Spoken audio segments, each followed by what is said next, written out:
Sa gitna yung Lord. Sa gitna yung Lord na yun. Siguro. Sa gitna na yung Lord na yun. So, sige, try natin mga iba. O, wow. Kayo magsama dyan. Huwag niyong pupuntahan yung Lord. Doon na kayo sa top. Magsama-sama na kayo sa top. Hayaan niyo yung minions niya. Lord mag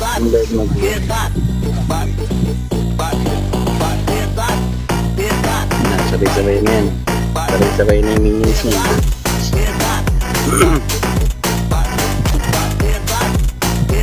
Tower lock ako dito.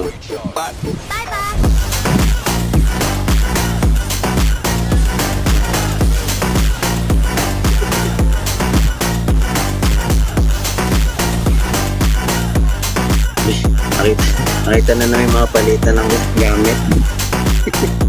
Nakita na naman nilalang yung kapalitan ng gamit. Gawa.